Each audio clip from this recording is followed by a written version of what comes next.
What's going on, everyone, and welcome into another episode of Expected Bets for your go-to podcast for all things hockey betting. I'm GATORBETTING, and as always, I'm joined by my two co-hosts, Franco the Banker and Gretzky Betskis. Guys, we're finally there. We're in the home stretch. Two more team previews to go. Betsky, how are we doing? Yeah, we're starting this in July next summer. Oh, yeah. No, I'm doing good. Those 2 Euro games were just as funky as I thought they were going to be, though. But Season's Devils over, look like Buffalo looks like Buffalo, and Devils look like Markstrom looks good, but I don't know. You can't take much from those two games. Yeah, I would agree. Franco, how are we doing? Yeah, note to self next year: don't bet those games, or at least if you're going to a half unit, like one play. I was just so excited. I'm like, oh, this looks good, and this looks good, and all of a sudden, 5 plays in, I'm like, oh shit, I just lost a bunch of money on these games that feel like they're just kind of like a weird tournament style game of sorts. So, yeah, I'm excited for the real season to start. I'm excited to be done with these season breakdowns and get into like the real like meat and potatoes of the season, man. I mean this is our bread and butter now, where we actually go game by game and start talking about our player props and angles for every night. Yeah, with that being said, let's get into the team preview for the Seattle Kraken.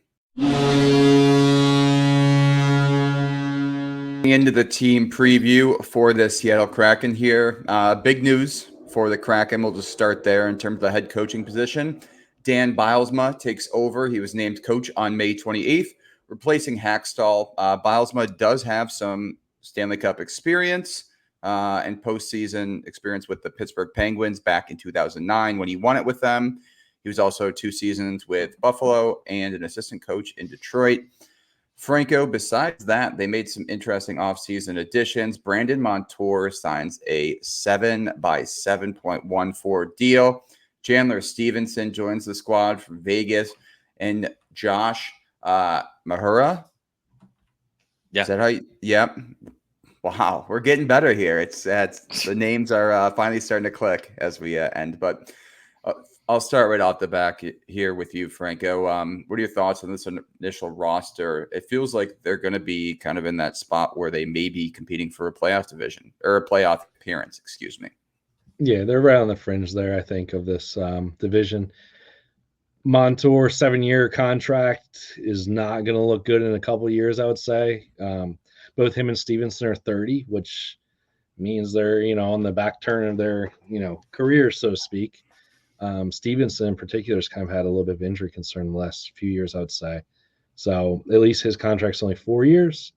But yeah, man, 7 years for Montour. I mean, you're kind of taking a bet that he's going to be the guy he was 2 years ago, not the guy he was last year. He definitely had a down year last year. Not just the guy who he was 2 years ago, but versus the guy last year, but it's the guy 2 years ago versus the rest of his career. Yes.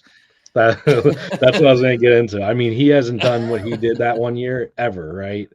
It's significant. So I don't know if there's something in the water that year or what, but he just was incredible. I mean, we were all betting his props, and it was just a fun year with him, but last year not so much. I don't know what caused the fall off, or if that was just a spike season, and he'll never return to that form. But I mean, you're banking on that if you're paying him 7 years, $7 million a year. It's a pretty significant hit. I get it, the cap's going up, so maybe it's not going to look so bad in a couple of years, but just something to consider long term for Seattle. It doesn't feel like it's going to be good for their long term. I feel like in general this team is like very old for being such a new franchise. Like, yeah, like Beniers is young, obviously, and Shane Wright finally makes the team. Cartier's young, but like other than that, I mean, Everly, McCann, Burakovsky, Schwartz, Stevenson, Tolvanen, Bjorkstrand, Yanni Gord. I was going to say. These guys are like 1,000. Like, I feel like they're all like those guys that are like 30,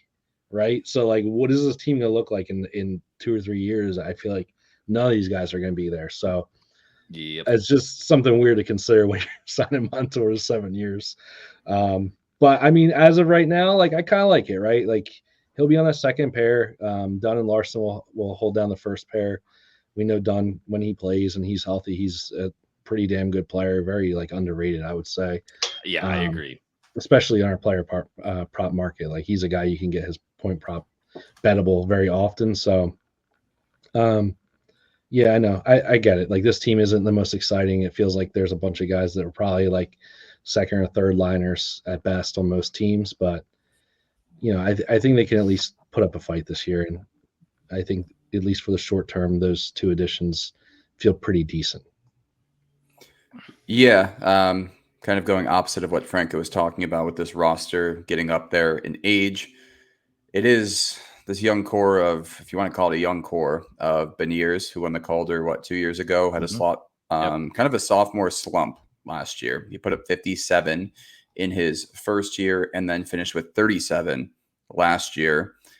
But you also have Shane Wright and this whole saga that went on last year. He was up with the team. His parents came to watch his first game, and he just got benched the entire time. And then he gets sent back down, but he doesn't necessarily want to go there. And it's kind of this whole, felt like it just took up the news cycle in the NHL for at least a good week, 2 weeks here. But he is with the team now, slated on that third line. So Betsky, I guess, what are your thoughts on these two? And your thoughts on Beniers making a kind of a bounce back season? Does Shane Wright take a step forward here and prove why he should have been on this team last year? Kind of what are your thoughts on these two? I think this team for long-term success lives and dies by Shane Wright and Beniers, because the other forwards they're drafting are all tiny little water bug style. Even Berkeley Caton that they drafted this year, which is another center, by the way, is a slight framed, high skilled guy. This is very similar to players like Kristahl, who they got 2 drafts ago. And that mix is really interesting. And if you look back at even like who they've been drafting in the second and third rounds, because that's kind of where they've had a gluttony of picks from trading off all these vets from the expansion draft slowly but surely. They've all been super high upside guys. And that does make me think that maybe there is a plan to have guys like Montour and Stevenson sign long-term, because they're going to kind of keep some of these reliable vets on the team in order to kind of help pad these younger players as they start making it. But I think this is a very important season for Beniers to get back to close 50 plus points and prove that he can be a very reliable two-way center in this league. And maybe he tops out as a 2C, but we've talked about before, with more teams coming into the league, it's harder to find many teams that have a good 1-2 punch now down the middle. And then I think more importantly than Beniers having bounced back is Shane Wright needs to show that he was supposed to be the first overall pick in 2022. But he can do that. He can score. He looked great in that preseason game against Edmonton. And it does give me hope that this team could get a little bit more exciting with him being a force and just wrecking havoc in the league, because there's responsible wingers up and down this lineup. A lot of guys who can make plays, a lot of guys who can shoot, a lot of guys who can score. They're not flashy, but they play good hockey. And if everything comes together, this team could make some noise in the Pacific. I pop this team in the East, and they're one of the worst teams, though, in my mind. I think this is a type of team that can get eaten alive by certain teams. And being in the Pacific, I definitely think helps, because they got a lot of two-way guys. Yeah, I mean, it's going to be interesting. They were 29th in the league last year in terms of goals for, and you look up and down this roster of kind of that primary goal scorer, as you said, Betsky, and I mean, they need one, right? Like Beniers needs to kind of take a step forward here. If Shane Wright can start to become that guy, I mean, who knows?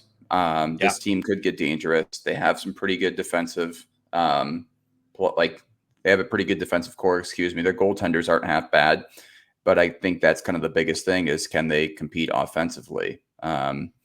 Franco, any last thoughts on this team before we move into their best and worst case scenario? I've seen a little bit of hype on Wright for the preseason. He has 3 goals. So there is a little bit of optimism there. You wonder if it's just one of those situations where it just took him a little bit of time to get get right. I don't know. It felt like a weird situation in general with him. I know he's coming in as like an older, more polished player, so to speak, but really couldn't crack the roster, and it didn't really make sense at the time. But maybe it took that time, down in the minors to figure it out, and now he's ready because he kind of showed some flashes last year as well. So it's a big season for him and Beniers, like you said. I think we'll really get to know if they are for real in this league this year.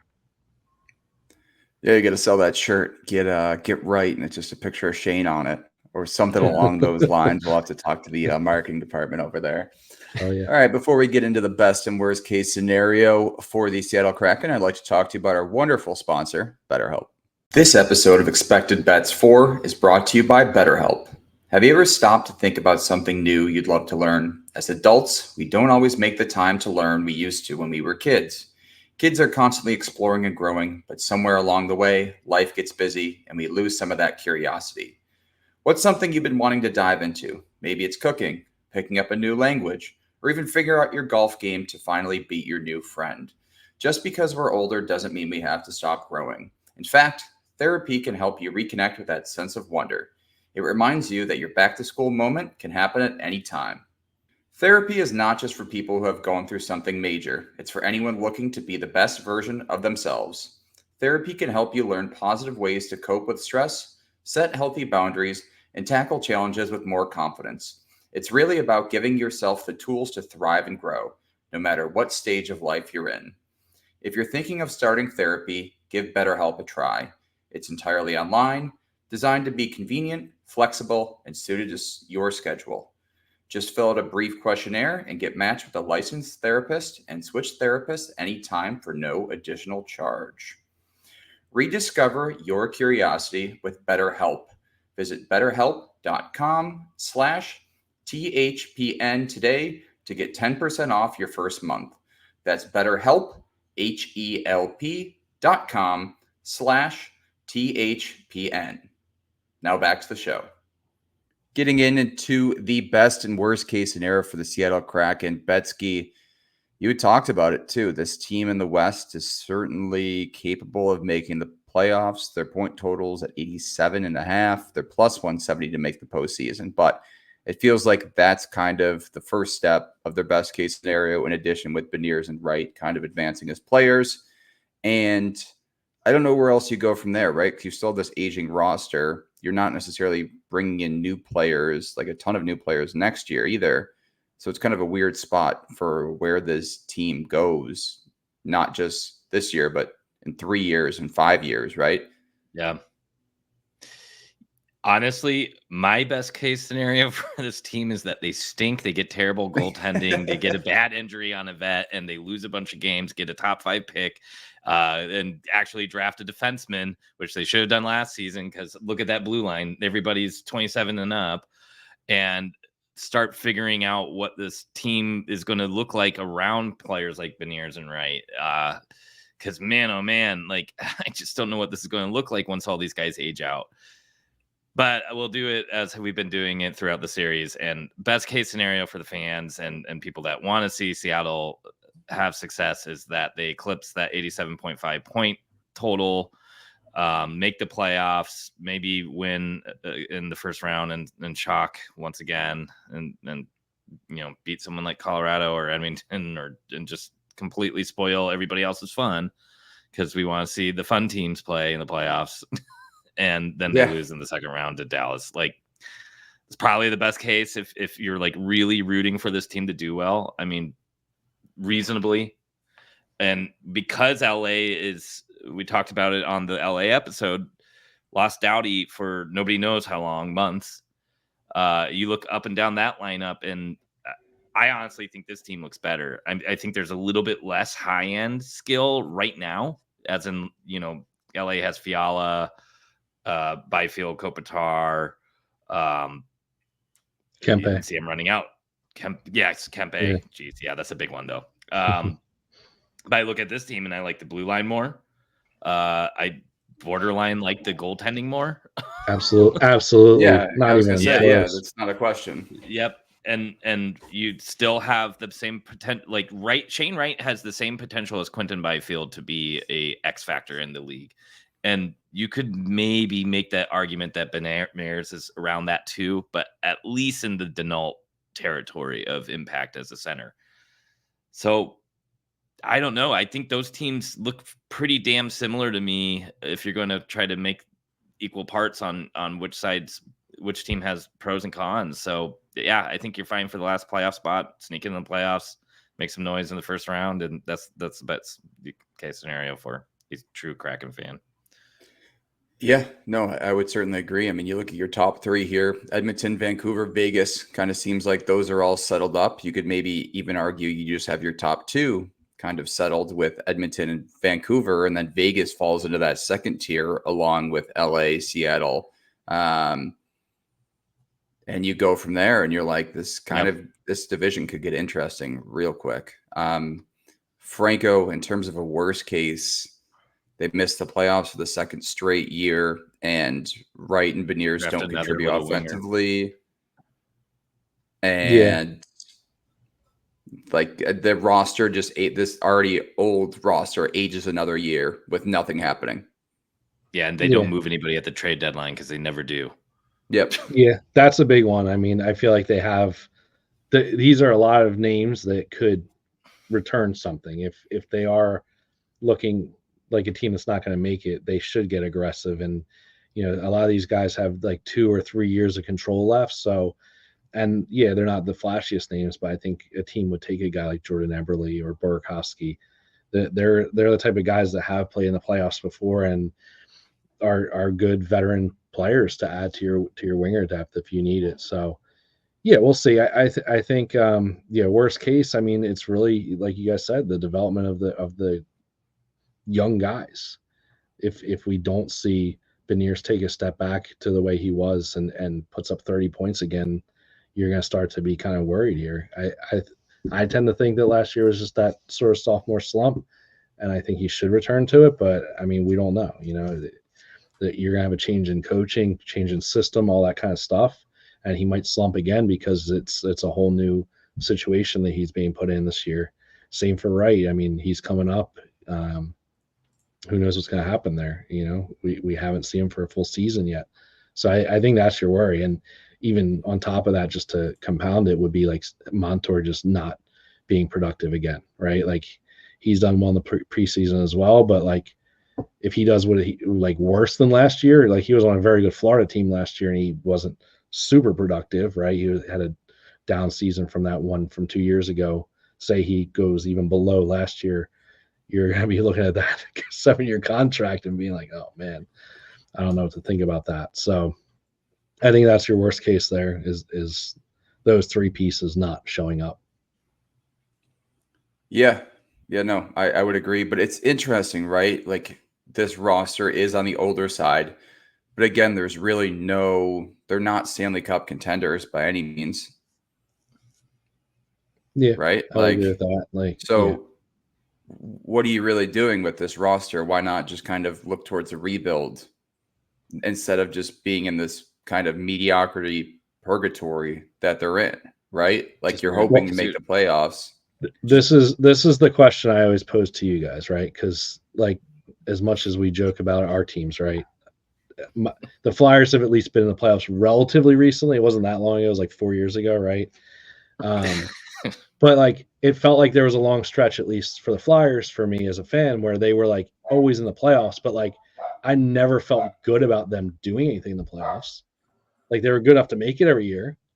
Big whoop. Like they're not going to win. They're going to win series and lose every year. Like, so what do you want as a fan base? Like you guys are more on, like I said, on the other end, like Gators been forever, right? Since the Sabres have made the playoffs. Decade. So, but I'm just saying, is making the playoffs good enough for a fan? Like we want the cup, right? Like that's what everybody as a fan wants. But like there's also that line of like how long is too long, and then I don't know. You know what I mean? Like, yeah, you can build a team that's good enough to make it to the playoffs, but what good is that if you can't compete?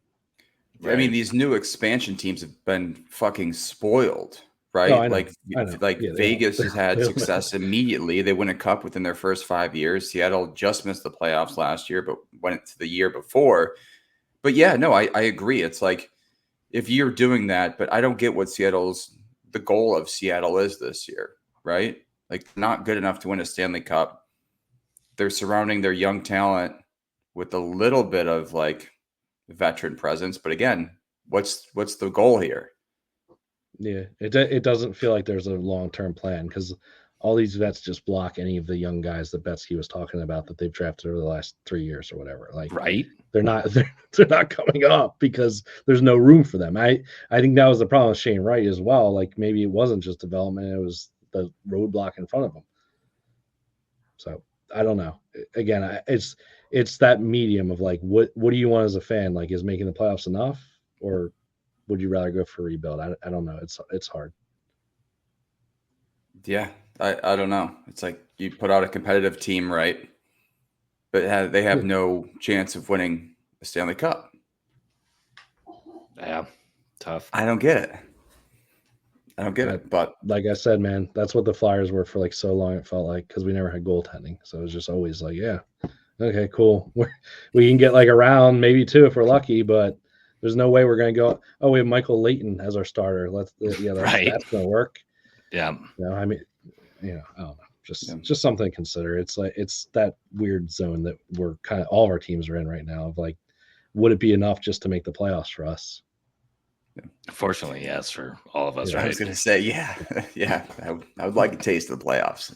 All right, before we get into some team and player futures, I'd like to talk to you about our sponsor, DraftKings. TD, Tutty, taking it to the house.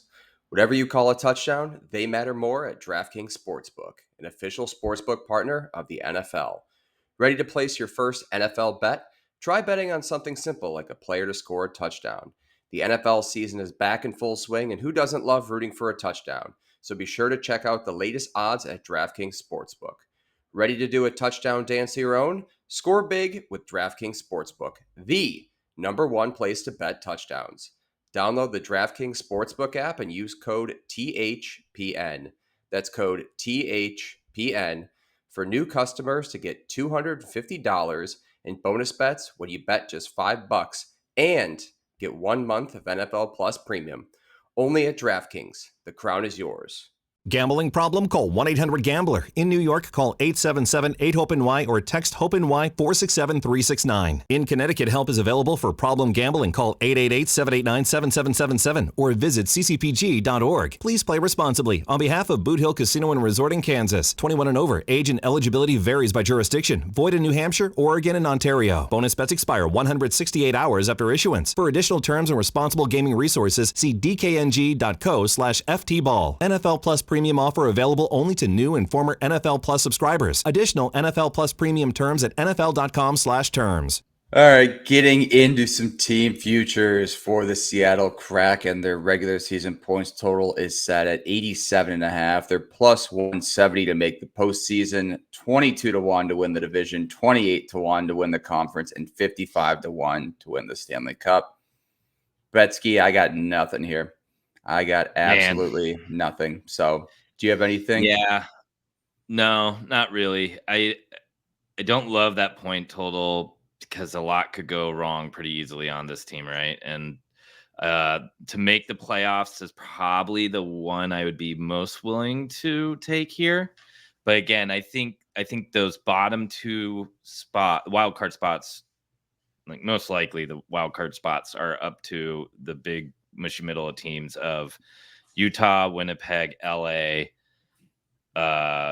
Minnesota, and Seattle, right? So I would probably put Seattle near the bottom of that list, maybe above Minnesota, just because of the division they're in. But I don't really love any of these. Again, maybe to make the playoffs, especially if you're a fan and you like betting on your team, then that plus 170, the value is nice. I really don't think many books have adjusted to make the playoff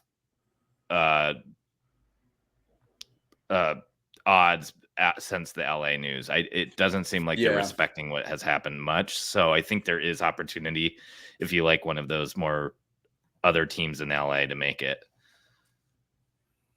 Yeah, I don't know many people who are betting on LA Kings team futures in general though. So Franco, did you have anything in terms of the team market? I'll add on it. I think I like that playoff look. I think it's similar to kind of like what we were saying with LA to miss the playoffs at a nice plus number. But you add on top of that, we haven't broken down Vegas yet. That's our last one we're going to do. But I think they don't look particularly great just in general from what they have in the past. I think the pieces they've lost are kind of significant, and the players they brought in to replace them aren't really enough. And I think Seattle, as much as it's kind of boring, has kind of stayed the same, which is Can be almost a positive. Yeah, I mean, it Yeah. keeps consistency, right? So I don't know. I feel like that 3-4 spot in this division is kind of more open than I think you guys are thinking. I think it.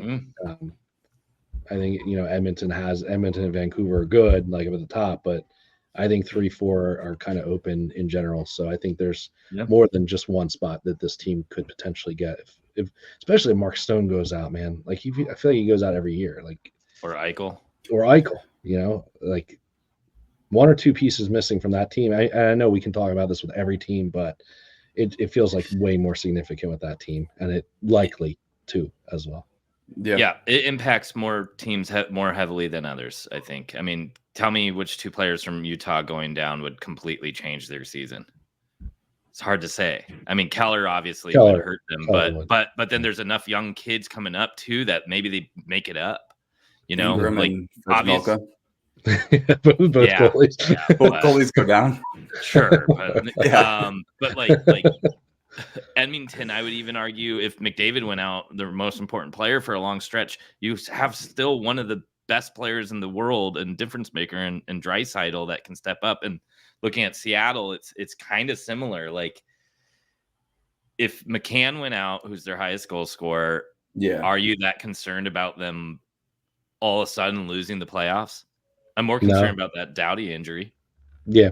With how young that blue line is, or like the top end of that blue line looking so weak.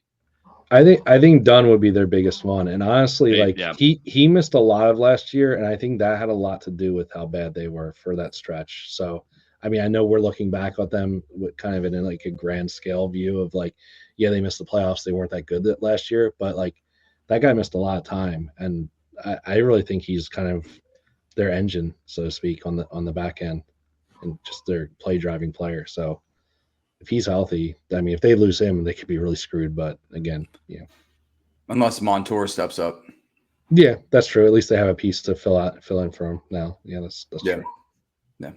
Looking at the player futures markets, Beniers is listed at 51.5 points. Brandon Montour, as we just mentioned, at 41.5, and Jared McCann at 29.5 for the goals. Only 3 players listed on DraftKings.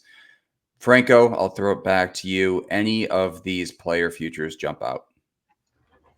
I'm not really interested in it that much, to be honest with you. I think in general, I would much rather bet this team game to game. Let's put it that way. Mm-hmm. We're already seeing lines for that first game tomorrow. The prices look great in general. So pick your players game to game. You're just going to get way better lines. If I was forced to take one here, it would probably be Beniers, because I do think he has a bounce back season. So I feel like 51.5 feels pretty low. And we hit that his rookie year at 57. Yeah, exactly. So I think he can do that. Yeah. Betsky, did you have any plays that you liked for the Kraken? No, I'm with you on the Beniers. That's the one that I think is worth taking the risk on. Montour's way too risky. I know that number looks really low when you think about what he did 2 seasons ago, but he has not had more than 37 points outside of that 176-point season in his career.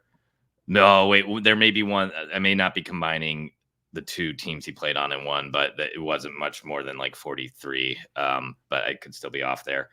But he's probably not going to be on the top power play either. So, I mean, Vince Dunn will probably be holding that still. So I don't want to touch that. If I could get Shane Wright goals, I would be most intrigued by that. Yeah, like 20 plus or something. That might be a good if look. You can find that somewhere and you can get some plus money value on it. That's really interesting to me.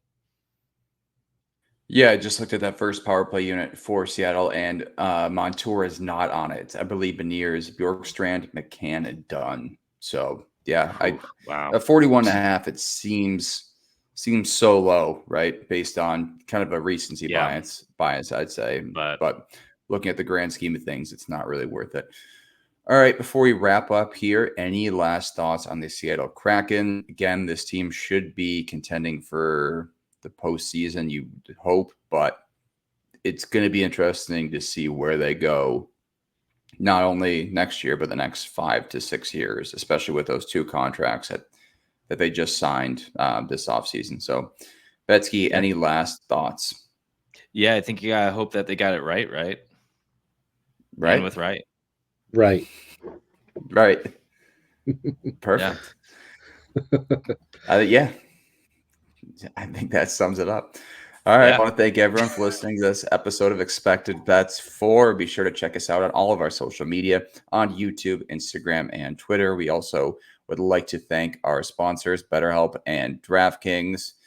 Once more, we appreciate everyone for listening, and we'll talk to you guys soon.